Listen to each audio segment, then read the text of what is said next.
बर्फ से ढकी एक रहस्यमयी गुफा जो साल के ज्यादातर महीनों में इंसानों की पहुंच से बाहर रहती है। लेकिन जैसे ही सावन का महीना आता है, लाखों लोग जान हथेली पर रखकर हिमालय की इस दुर्गम यात्रा पर निकल पड़ते हैं, सिर्फ एक झलक के लिए। एक ऐसी झलक जो विज्ञान को चौंकाती है और श्रद्धा को जीवंत कर देती है। अमरनाथ। ये नाम सुनते ही मन में एक सवाल गूंजता है, आखिर इस गुफा में ऐसा क्या है?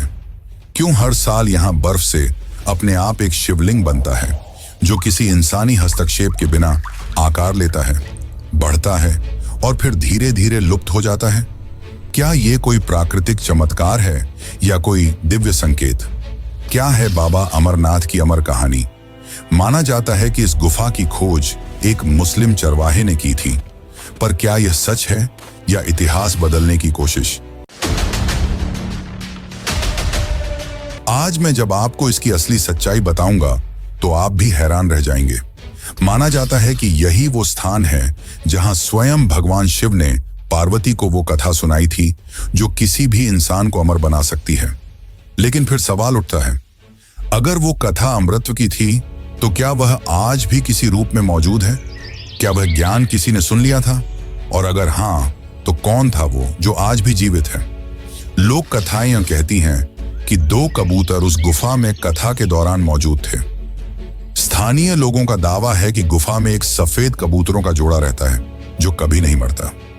2015 में एक यात्री ने वीडियो बनाया जिसमें 2 कबूतर गुफा के अंदर बैठे दिखे। हैरानी की बात यह कि 1930 के दशक के पुराने फोटोज में भी यही कबूतर दिखाई देते हैं। अमरनाथ की यह गुफा साल में केवल 2 महीने के लिए ही खुलती है और बाकी के 10 महीने बंद रहती है। लेकिन जब यह 10 महीने के लिए बंद होती है तो गुफा के अंदर ऐसा क्या होता है कि वहां इंसानों का जाना मना है? और क्या हुआ जब एक शख्स ने गुफा की इस सच्चाई को जानने के लिए गुफा के बंद होने से पहले उसके अंदर सीसीटीवी कैमरे लगाए? उस कैमरे में जो उसने देखा वो आपको चौंका के रख देगा। लेकिन सवाल ये है, क्या यह सब सच है? क्या वाकई इस गुफा में कोई दैवीय शक्ति छुपी हुई है? क्यों विज्ञान आज तक इस बर्फ के शिवलिंग के रहस्य को नहीं सुलझा पाया? और क्या यह गुफा कैलाश पर्वत या फिर पाताल लोक से जुड़ी हुई है? और क्या है शेषनाग झील का रहस्य?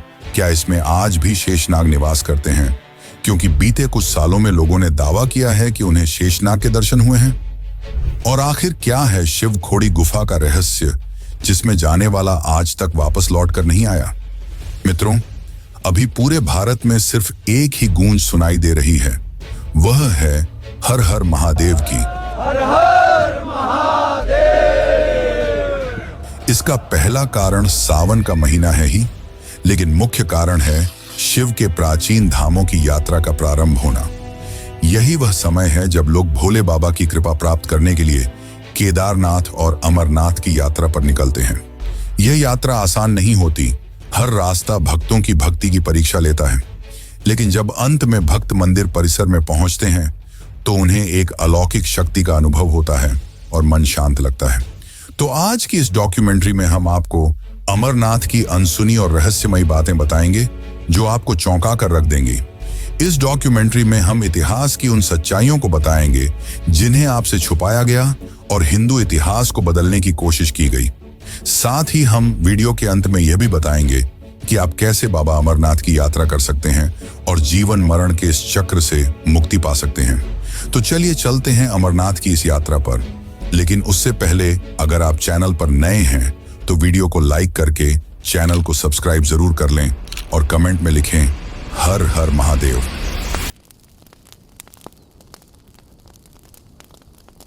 अमरनाथ सिर्फ एक गुफा नहीं बल्कि हजारों वर्षों की आस्था, श्रद्धा और रहस्य से जुड़ी एक अद्भुत कथा है।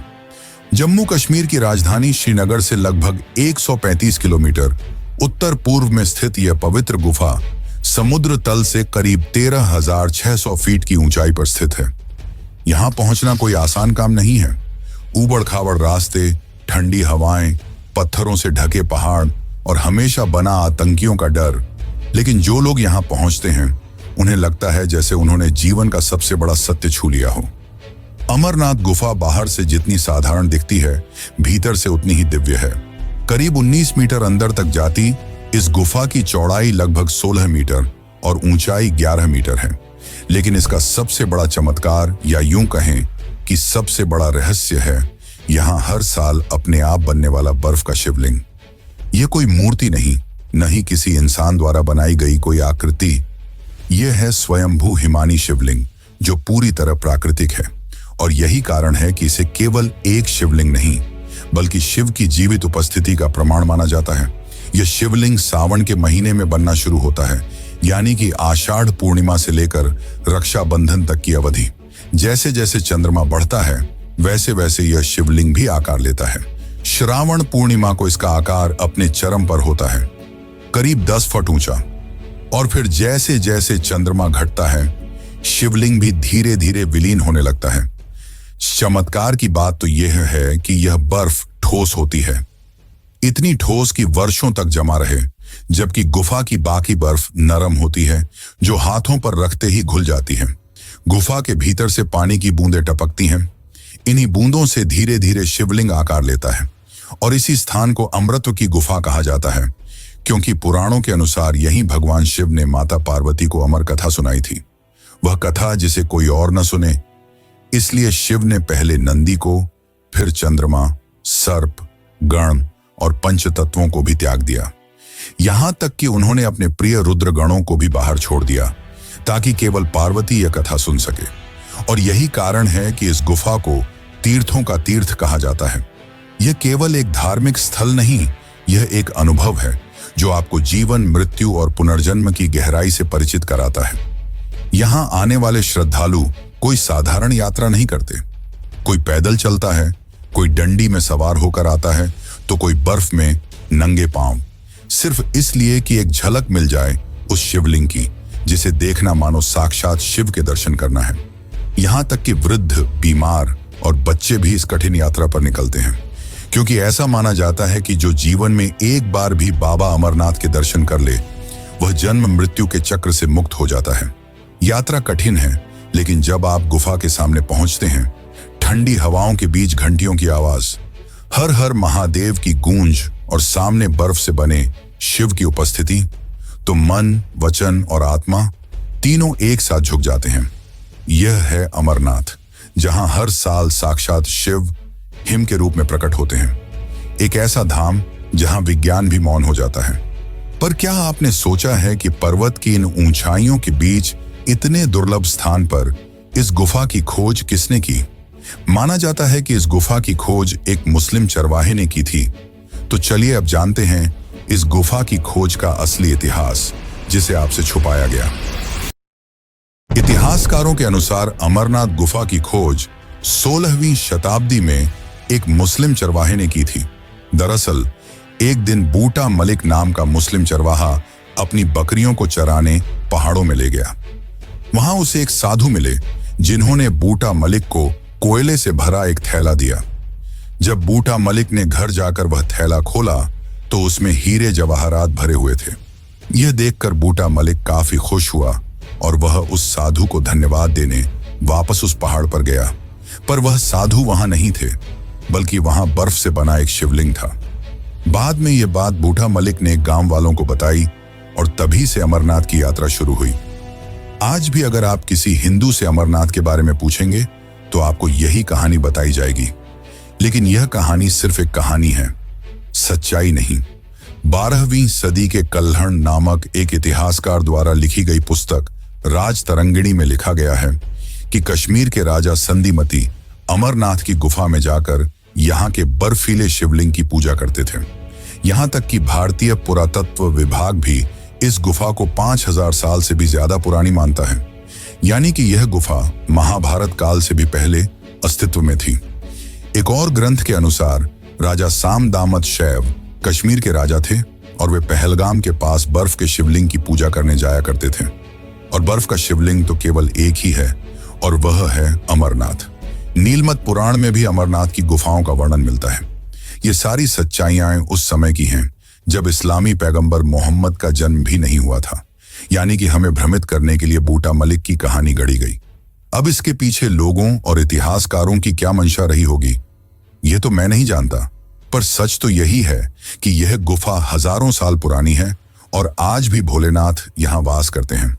और साथ ही यहां वास करते हैं वे दो कबूतर जिन्होंने भोलेनाथ से अमृतत्व की कथा सुन ली थी। तो चलिए अब जानते हैं भगवान शिव और इस स्थान के निर्माण से जुड़ी कथा के बारे में। अमरनाथ हिंदुओं के सबसे पवित्र तीर्थ स्थलों में से एक है और हर साल यहां लाखों लोग बाबा बर्फानी शिवलिंग के दर्शन करने के लिए आते हैं। इस शिवलिंग की उत्पत्ति को लेकर हिंदू पौराणिक ग्रंथों में एक कथा मिलती है, जिसके अनुसार इस स्थान पर शिव जी ने माता पार्वती को अमर होने की कथा सुनाई थी। दरअसल एक दिन माता पार्वती ने शिव जी से कहा, प्रभु, मेरा शरीर तो नश्वर है जो एक दिन मृत्यु को प्राप्त हो जाएगा, परंतु आप अमर हैं। आखिर इसका कारण क्या है, यह मुझे भी बताइए, मैं भी अजर अमर होना चाहती हूँ। तब शिव ने कहा कि यह सब अमर कथा के कारण है। यह सुनकर पार्वती जी शिव जी से अमर कथा सुनाने की जिद करने लगी।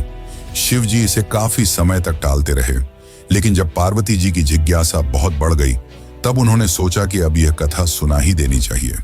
शिव जी नहीं चाहते थे कि उनके और पार्वती के अलावा यह कथा और कोई सुने, इसलिए वे एक सुनसान जगह चाहते थे और इसके लिए वे अमरनाथ की गुफा की ओर चल पड़े। अमरनाथ गुफा की ओर जाते जाते शिव जी ने अपने सभी साथियों को अलग अलग जगह छोड़ दिया ताकि कोई और इस कथा को न सुन सके। उन्होंने नंदी महाराज को बेलगाम में छोड़ दिया, जिसे आज पहलगाम भी कहा जाता है। अपनी जटाओं से चंद्रमा को निकालकर चंदनवाड़ी में छोड़ दिया। फिर शेषनाग तालाब के पास अपने गले में लिपटे वासुकी नाग को छोड़ दिया। फिर अपने पुत्र गणेश को महागणेश पर्वत पर रुकने के लिए कहा और अंत में उन्होंने 5 तत्वों को भी रास्ते में ही छोड़ दिया। माना जाता है कि पंचतरणी ही वह जगह है जहां ये 5 तत्व वायु, जल, अग्नि, पृथ्वी, आकाश एकाग्रित रहते हैं। इन सभी तत्वों को छोड़ने के बाद महादेव माता पार्वती के साथ अमरनाथ की गुफा में पहुंचे। शिवजी ने यह सुनिश्चित किया कि उस जगह पर उनके अलावा और कोई न हो। फिर वहां एक सुख नामक पक्षी मौजूद था। अब शिवजी ने माता पार्वती को कथा सुनाना शुरू किया और माता पार्वती से कहा कि तुम बीच बीच में हुंकार भरती रहना ताकि मैं निरंतर कथा सुना सकूं। अब महादेव ने अमर कथा शुरू की। देवी पार्वती बीच बीच में हुंकार भरती रहीं, परंतु कुछ समय पश्चात माता पार्वती को नींद आ गई। शिवजी कथा सुना रहे थे और उस कथा को पार्वती के अलावा वह सुख भी बड़े ही ध्यानपूर्वक सुन रहा था और माता पार्वती के सो जाने के बाद सुख बीच बीच में हुंकार भरने लगा। परंतु कुछ समय पश्चात भगवान शिव को संदेह हुआ कि कोई और पार्वती की जगह हुंकार भर रहा है। शिवजी ने जब मुड़कर पार्वती की ओर देखा तो वह गहरी निद्रा में थी और उनके बीच बैठा हुआ कबूतर हुंकार भर रहा था। यह देखकर शिवजी क्रोधित हो उठे और अपना त्रिशूल लेकर उस पक्षी को मारने दौड़े, लेकिन कथा सुनकर पक्षी बहुत ज्यादा ज्ञानी हो चुका था और उसने अपने ज्ञान के बल पर माया का इस्तेमाल करके व्यास जी की पत्नी के गर्भ में जा छिपा। और चौंकाने वाली बात तो यह थी कि यह सुख व्यास जी की पत्नी के गर्भ में 12 वर्षों तक रहा। तब भगवान शिव ने उस सुख को आश्वासन दिया कि तुम्हें कोई नहीं मारेगा, जिसके पश्चात वह सुख गर्भ से बाहर निकला और वेद व्यास जी का पुत्र कहलाया। उस सुख ने गर्भ में ही वेदों और पुराणों का ज्ञान प्राप्त कर लिया था और गर्भ से बाहर आते ही वह तपस्या के लिए एकांतवास में चला गया और बाद में शुकदेव मुनि के नाम से दुनिया में प्रसिद्ध हुआ। वैसे क्या आपको पता है, जब शिव जी ने अमर कथा सुनाई थी तो पार्वती और उस सुख के अलावा कोई और भी था जिसने इस अमर कथा को सुना और आज भी अमरनाथ गुफा में वास करता है। तो चलिए जानते हैं उसकी सच्चाई।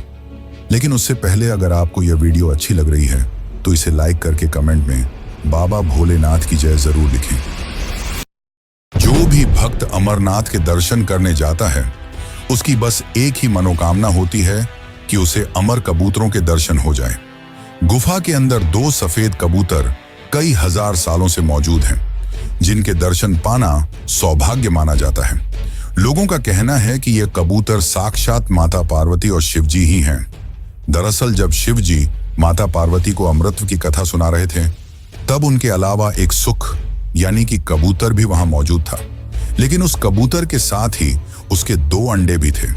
शिवजी ने उन्हें जिंदा न समझकर वहीं छोड़ दिया, लेकिन कुछ समय बाद उन अंडों से 2 चूजे निकले जो बाद में अमर हो गए।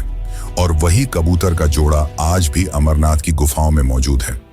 और सबसे चौंकाने वाली बात तो यह है कि इतनी ऊंचाई पर, जहां ऑक्सीजन की मात्रा ना के बराबर होती है और दूर दूर तक खाने पीने का कोई साधन नहीं है और ना ही आसपास कोई और पक्षी, लेकिन इतनी दुर्लभ स्थिति में भी ये दो कबूतर सालों से कैसे जिंदा हैं, यह अपने आप में एक चमत्कार है। यहां आने वाले भक्तों को इनके दर्शन से ऐसा लगता है मानो उन्होंने शिव पार्वती के दर्शन ही कर लिए हों। विज्ञान तो आज तक इस चमत्कार को नहीं समझ पाया, पर भक्तों की माने तो यह उनके शिव जी का वश है, जहां विज्ञान काम नहीं करता। वैसे एक और रहस्य है जिसने भक्तों को चौंका रखा है, जो है शेषनाग झील। माना जाता है कि इस झील में शेषनाग वास करते हैं। यह झील लगभग 250 फीट गहरी है और स्थानीय लोगों का यह मानना है कि 24 घंटे में एक बार शेषनाग इस झील के ऊपर आते हैं और कई भक्तों ने शेषनाग की परछाई देखने का भी दावा किया है। जैसा कि मैंने पहले बताया था कि भगवान शिव ने गुफा में जाने से पहले अपने सभी साथियों को रास्ते में ही छोड़ दिया था। उन्होंने जाते वक्त शेषनाग को इस झील में छोड़ दिया था और उन्हें आदेश दिया था कि वे ध्यान रखें कि कोई भी इस झील के आगे ना आ सके। चारों ओर पहाड़ियों और पर्वतमालाओं से घिरा हुआ यह झील काफी खूबसूरत लगता है और अमरनाथ आने वाले भक्तों के आकर्षण का एक मुख्य कारण है। लेकिन अमरनाथ में भक्तों और विज्ञान को भी आकर्षित करने वाली मुख्य चीज है यहाँ की स्वयं निर्मित शिवलिंग, जिसने सबको चौंका रखा है। तो चलिए जानते हैं इस शिवलिंग के निर्माण की असली सच्चाई और जानेंगे क्या हुआ जब एक आदमी ने अमरनाथ गुफा की सच्चाई जानने के लिए सीसीटीवी कैमरे लगाए। आखिर ऐसा क्या देखा उसने जिसने सबको विस्मित कर दिया। अमरनाथ गुफा में हर साल बनने वाला स्वयंभू बर्फ का शिवलिंग न केवल श्रद्धालुओं के लिए आस्था का प्रतीक है, बल्कि यह विज्ञान के लिए भी एक अबूझ रहस्य बना हुआ है।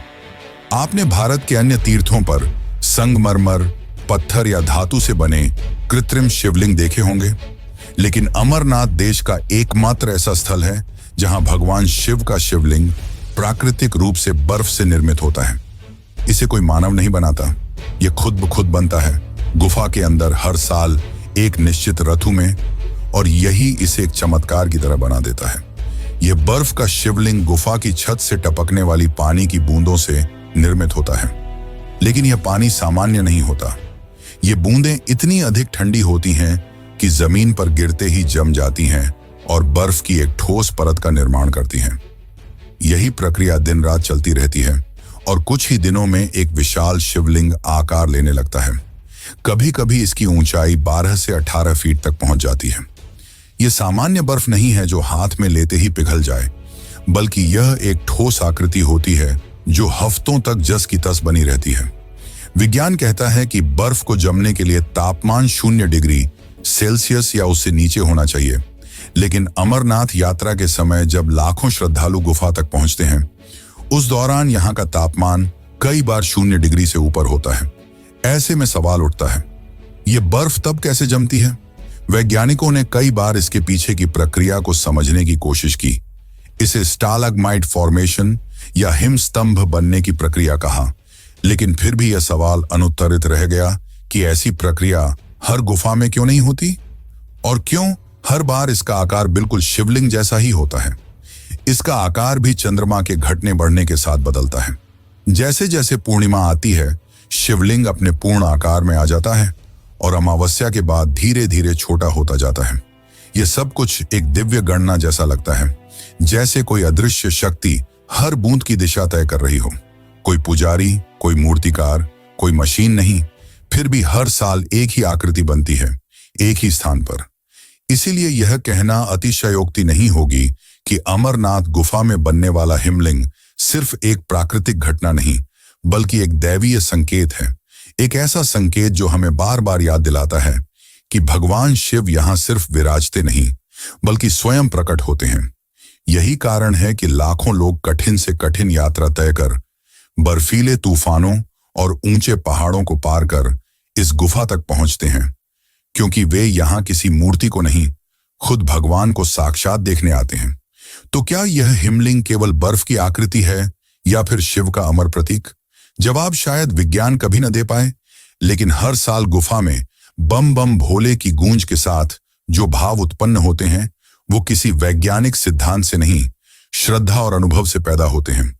अब हम जानते हैं कि आप कैसे बाबा बर्फानी भोलेनाथ के दर्शन कर सकते हैं और कैसे जटिल रास्तों को पार कर अमरनाथ पहुंच सकते हैं।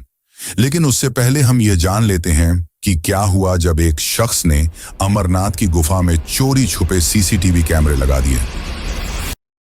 एक बार की बात है, जम्मू कश्मीर के रहने वाले एक शख्स जिसका नाम महेश था, उसने चोरी छुपे बचते बचाते अमरनाथ गुफा के बंद होने के 2 दिन पहले गुफा में एक सीसीटीवी कैमरा लगा दिया।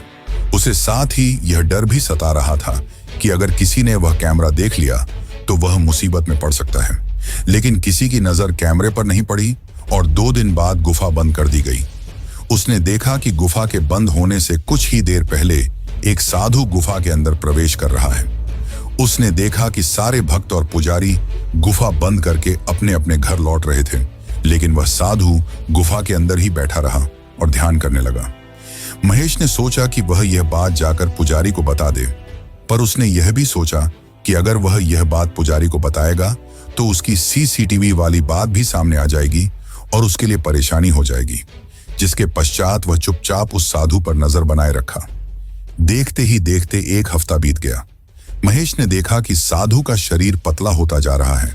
उसने सोचा कि शायद कुछ न खाने पीने की वजह से ऐसा हो रहा है, लेकिन 1 महीना बीतने के बाद देखा कि अब साधु गायब होते जा रहा है।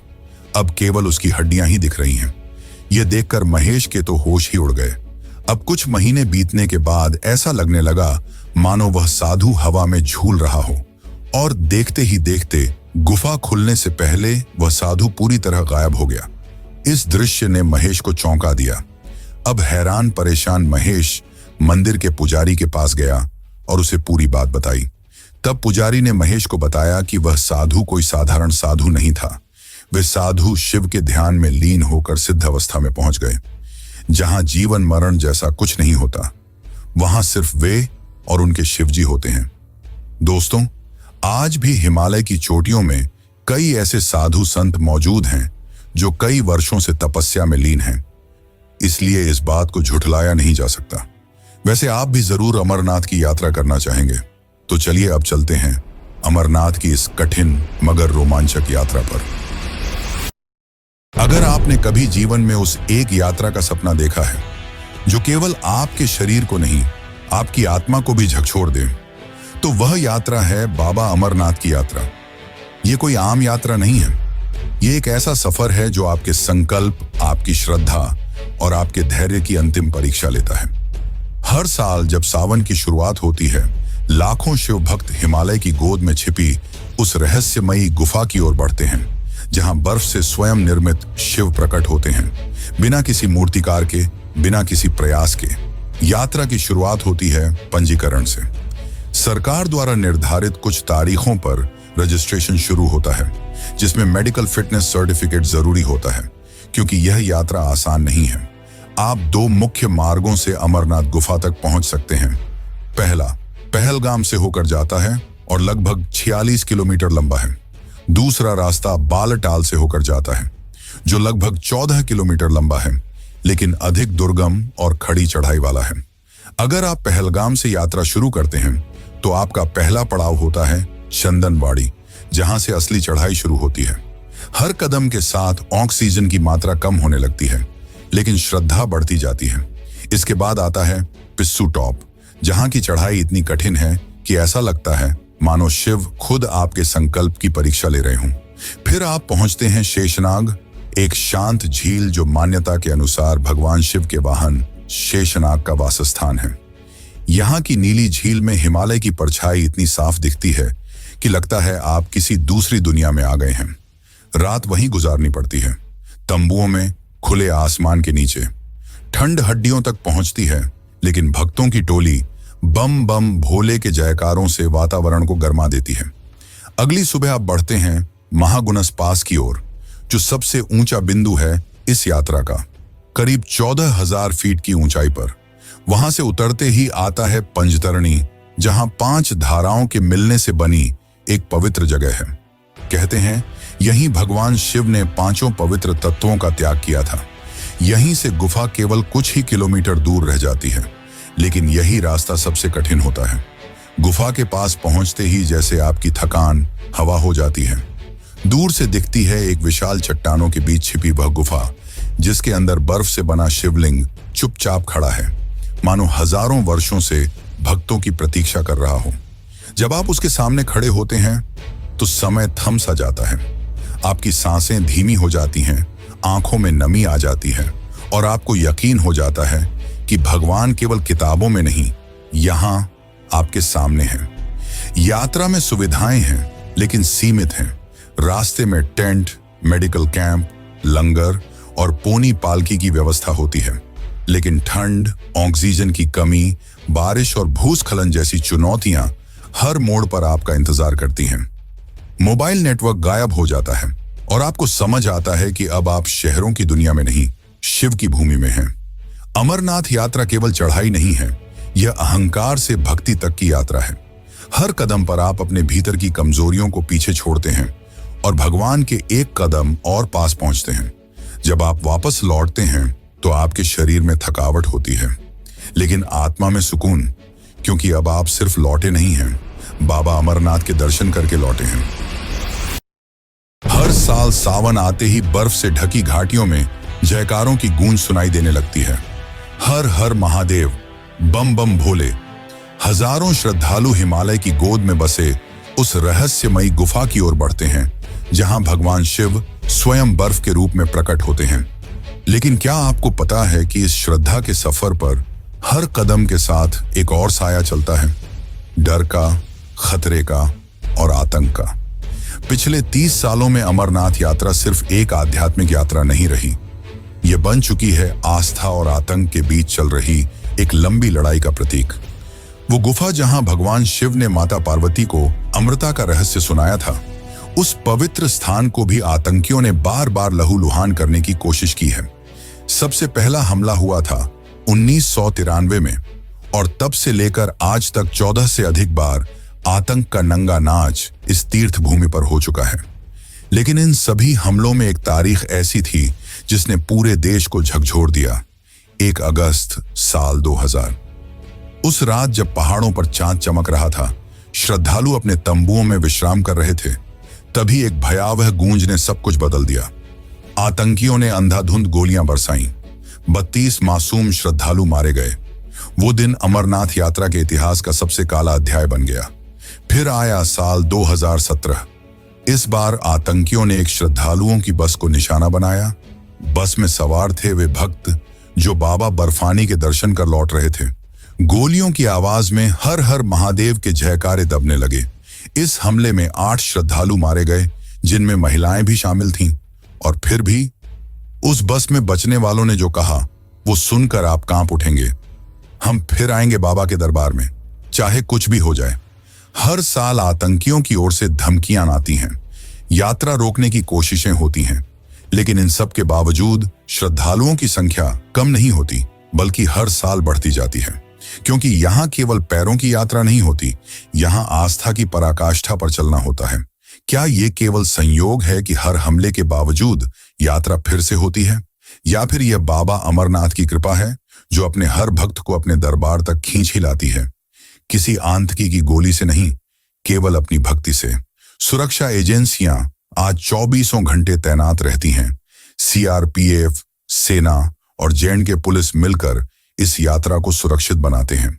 जगह जगह लगे होते हैं check point, dog squad, CVC, drone, लेकिन फिर भी कहीं ना कहीं खतरे का साया मंडराता रहता है।